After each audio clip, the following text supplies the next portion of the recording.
हमारा उद्देश्य उस किसान के लिए है कि जो अभी जिसकी फसल बह गई, जो कर्ज की चिंता में आज भी डूबा हुआ है, हम उसकी रहनुमाई करने के लिए यहाँ पे आज बात कर रहे हैं। ये बिल्कुल सही कहा गया कि किसी भी मुल्क की या किसी भी राष्ट्र की जो बैकबोन है वो एग्रीकल्चर है।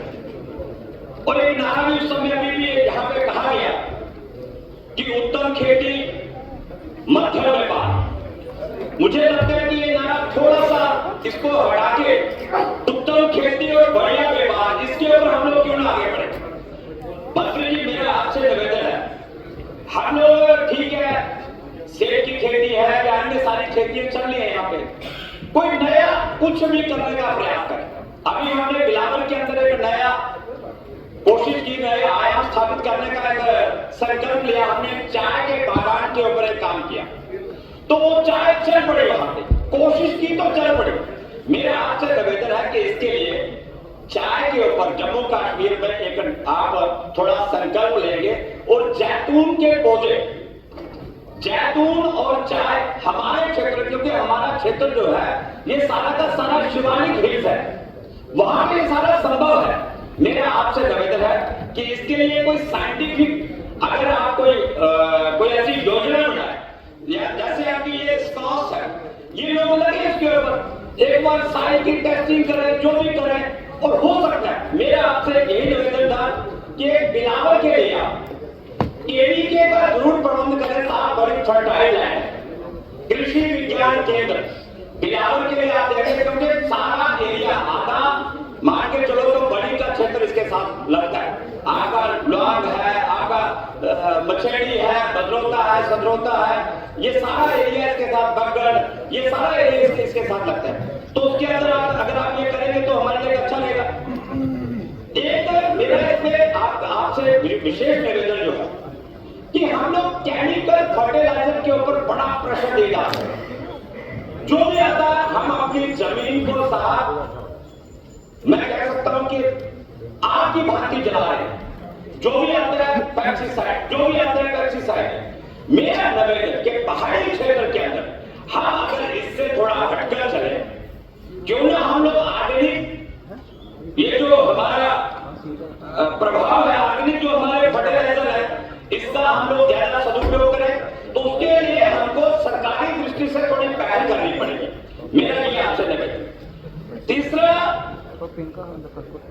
अभी जैसे एनिमल हस्बेंड्री की बात आती है, हमारे दूर दराज के क्षेत्र था, आज की दौर में 20-20, 22-22, 24-24 किलोमीटर पैदल चलकर जाना पड़ता है। वेटनरी फैसिलिटी नहीं है यहाँ पे। मेरे खासकर पहाड़ी क्षेत्र जैसे देवता हो गया, चौ हो गया, बड़ून हो गया, धनुप्रोल, बगल, इन सारे एरिया में कोई भी वेटनरी सेंटर नहीं है।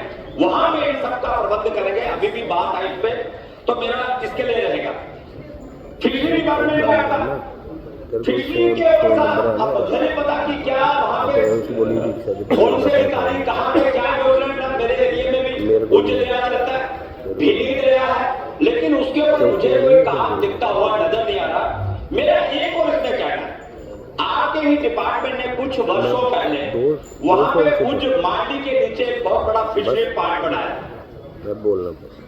लेकिन वो किन कारणों के कारण बह गया। बनाने से पहले क्यों योजना नहीं बनी कि साहब यहाँ पे फ्लड का पूरा स्कोप है, पानी भाग ले जाएगा। करोड़ों रुपए वहां पे वेस्ट हुए, करोड़ों रुपए, किसी ने कोई इंक्वायरी नहीं की। यहाँ कोई इंक्वायरी होगी नहीं, पनिशमेंट मिलेगी और हम आराम से बचकर चले जाएंगे। जो पैसा उल्टा सीधा किया होगा वो बह जाएगा, तो हम क्लीन एकदम साफ के साथ। मेरा आपसे निवेदन है कि उस पानी का, उस रेस्ट हाउस, वो सारा का सारा उस पानी के बहाव में बह गया, उसकी एक इंक्वायरी निश्चित करने की आवश्यकता है। बाकी यहां तक मेरा इसमें एक निवेदन था कि हम सब लोग सारे, ये तो पूरे हाउस का इशू मैं उठा रहा हूं यहाँ पे, कि इसमें प्रोविजन जरूर रखे था। कुछ वर्क ऐसे सब स्टैंडर्ड के वर्क हो रहे हैं हमारे एरिया में, हम देख रहे हैं, विनोद आता है 80%, 60%, 40%। क्यों ना इसके ऊपर कोई प्रोविजन बना के 3 लाख 5 लाख का इन विधायकों के ऊपर एक बार जिम्मेवारी डाल के, तो ये अगर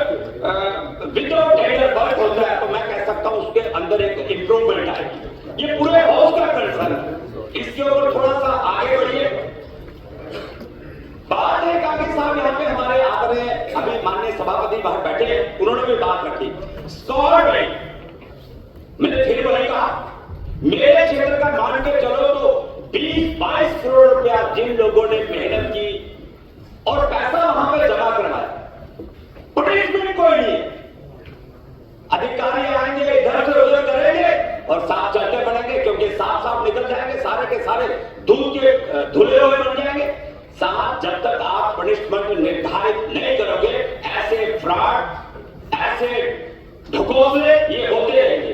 ये स्कॉट बैंक का अब जैसे आ गया 180 करोड़ का घपला, साहब हम पिछले बार भी यहां पे चला रहे थे, इस बार भी चला रहे हैं, लेकिन उसके ऊपर कोई निर्णय नहीं होगा।